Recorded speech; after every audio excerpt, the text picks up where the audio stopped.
আচ্ছা আগে বলো তো, আমার মতো আম তেল দিয়ে মুড়ি মেখে খেতে কার কার ভালো লাগে? গত বছরে আমি যে আম তেল করেছিলাম সেই আম তেল আমরা প্রায় 1 বছর খেয়েছি। তবে গত বছর বাবা আম কিনে এনেছিল, কিন্তু এবছর আমাদের গাছেই হয়েছে। ভাইকে বললাম, ভাই কিছু আম পেড়ে দিত। ভাই কিছু আম পেড়ে দিলে আমি ঝটপট আম তেল করার জন্য বসে পড়লাম।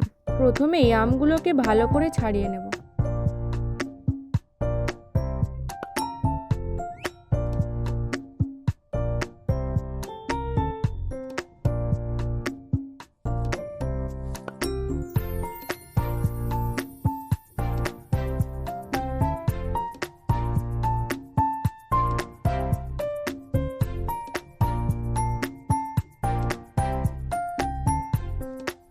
আমগুলো সব ছাড়ানো হয়ে গেলে জল দিয়ে আমগুলোকে পরপর ধুয়ে নিতে হবে। তারপর পরপর আমগুলোকে 4 টুকরো করে নিতে হবে ও ভিতরের কুশি ফেলে দিতে হবে।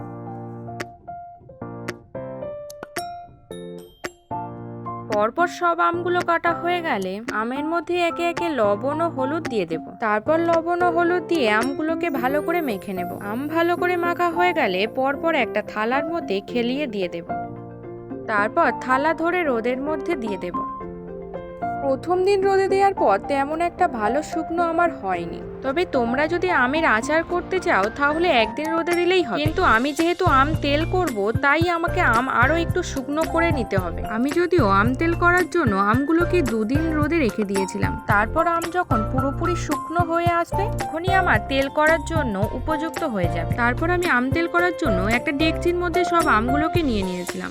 তারপর শুকনো কড়ায় ভেজে গুঁড়ো করে নেওয়া সাদা ও কালো সর্ষে গুঁড়ো দিয়ে দেব। আর দেব জিরে গুঁড়ো, ধনে ও মৌরি গুঁড়ো ও গরম মশলা গুঁড়ো।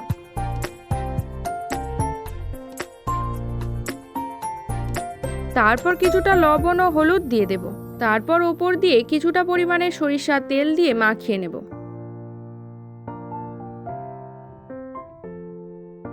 ভালো করে মাখা হয়ে গেলে একে একে অল্প অল্প করে বয়ামের মধ্যে ভর্তি করে নেব।